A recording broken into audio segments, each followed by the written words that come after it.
Hello दोस्तों, स्वागत है आप सभी का एक बार फिर से एक नए टॉपिक के साथ में। दोस्तों आज हम बात करने वाले हैं हिस्टोग्राम चार्ट के बारे में या हिस्टोग्राम डायग्राम के बारे में। तो सेवन किसी टूल्स का बहुत ही इम्पोर्टेंट टूल्स है हिस्टोग्राम डायग्राम।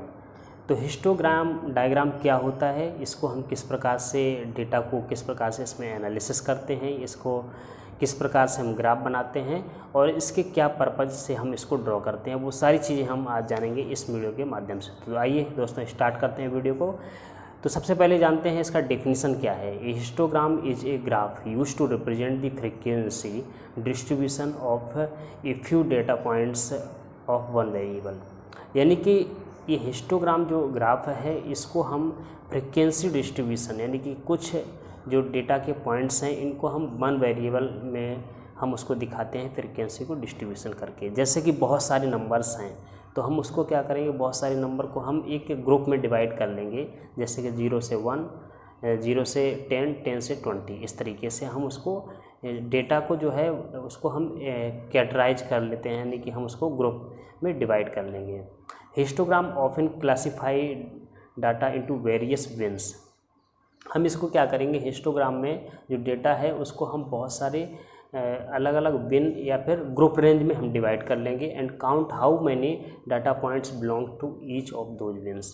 फिर हम उसमें देखेंगे कि जो हमारा डेटा पॉइंट्स हैं वो कौन से बिन में कितने बिलोंग हो रहे हैं, ठीक है, कितना उसमें आ रहा है। जैसे कि मान लो हमारा 0 से 10 का भी एक हमने रेंज बनाया, तो हमारे बहुत सारे नंबर्स हैं। तो 0 से 1 2 3 4 5 6 7 8 9 यानी 15 20, तो हम देखेंगे ये जो सारे नंबर्स हैं इसमें से 0 से 10 के बीच में कितने नंबर आ रहे हैं।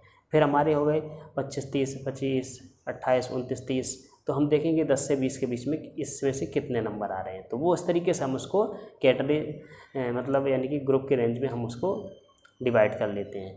अब इसको हिस्टोग्राम जो चार्ट था उसको हम कार्ल पियर्सन जो इंग्लिश मैथमेटिशियन थे उन्होंने इसको इन्वेंटेड किया। और इसके बाद में हम यहाँ पे देख रहे हैं इसका डायग्राम। तो डायग्राम की अगर हम बात करेंगे तो हिस्टोग्राम का जो डायग्राम रहता है कुछ इस प्रकार से दिखाई देता है। इसमें 2 एक्सेस रहता है, एक एक्स एक्सेस है और एक दूसरा है वाई एक्सेस। एक्स एक्सेस पे अगर हम बात करेंगे तो 0 से 10 और 11 से 20 20, 21 से 30, 31 से 40 है, 41 से 50 है और 51 से 60 है, 61 से 70 है। तो इस तरीके से हमने क्या किया, एक्स एक्सिस पे यानी कि इसको हमने ग्रुप में यानी कि जो अभी हम देख रहे थे ग्रुप रेंज या फिर बिन में हमने उसको यानी कि इस तरीके से हमने समूह बना लिए हैं अलग अलग। अभी वाई एक्सिस जो है तो वाई एक्सिस पे हमने नंबर दिखाए हैं 0 2 4 6 8 10 12 और 14। तो एक हम एग्जांपल लेते हैं। सपोज दैट एक क्लासरूम में बहुत सारे स्टूडेंट हैं तो उनके बहुत सारे अलग अलग मार्क्स आए हुए हैं। अभी उनके मार्क्स के बेस पे हमें एक डेटा तैयार करना है कि किस स्टूडेंट के या कितने स्टूडेंटों के कितने मार्क्स आए हैं। तो इस तरीके से अब बहुत सारे नंबर्स हैं, 400-500 स्टूडेंट्स हैं और उनके लिए हमें अलग अलग यानी कि एक डेटा तैयार करना तो एक ही ग्राफ में बहुत ही डिफ़िकल्ट है। तो उसके लिए हमें क्या करना पड़ेगा, यहाँ पे बार हिस्टोग्राम चार्ट की सहायता से हम उसको दिखा सकते हैं। जैसे कि हमने ग्रुप बनाया 0 से 10। अब 0 से 10 के बीच में हम देखें कि कितने स्टूडेंट ऐसे हैं जिनके 0 से 10 के बीच में मार्क्स हैं। तो ऐसे सपोज दैट मान लो एक स्टूडेंट है तो हमने यहाँ पे वाई एक्सिस पे एक यहाँ पे दिखा दिया, यानी कि हमारा जो वाई एक्सिस पे काउंटिंग जो दिख रहा है नंबर ऑफ स्टूडेंट का तो वो 0 और नेक्स्ट है 2, तो उसके बीच में हमने रखा यानी कि 1 हो गया। अभी 11 से 20 नंबर लाने के बीच में कितने स्टूडेंट हैं, तो यहाँ पे 4 हैं, तो वाई एक्सिस पे हमने 4 के सामने उसको दिखा दिया। इसके बाद में 21 से लेकर 30 के बीच में कितने स्टूडेंट हैं, 8 हैं। 31 से 40 के बीच में कितने स्टूडेंट हैं, 6 हैं।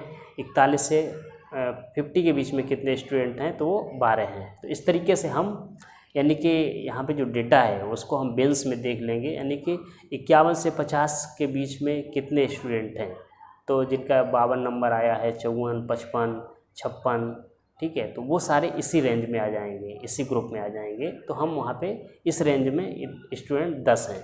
तो इस तरीके से हम डाटा को प्रेजेंट करते सकते हैं हिस्टोग्राम के अंतर्गत। तो अभी इसके पर्पज़ क्या हैं वो भी जान लेते हैं पर्पज़ के बारे में। तो इसमें हम क्या कर सकते हैं, इसके उद्देश्य क्या हैं, इससे हमें क्या बेनिफिट्स हैं।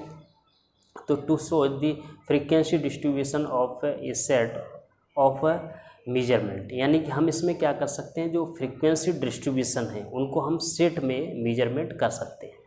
ठीक है, जैसे कि बहुत सारे नंबर्स हैं तो हमने उनमें क्या किया, उनका जो मीजरमेंट है उसके लिए हमने एक सेट बना लिया। Allow one to quickly visualise what is going on writing a large amount of data, यानी कि हम इसमें क्या कर सकते हैं, क्विकली विजुलाइज कर सकते हैं।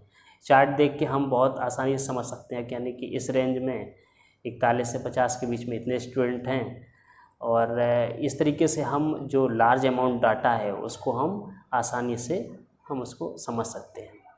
तो ये हुआ हिस्टोग्राम चार्ट के बारे में। अभी हिस्टोग्राम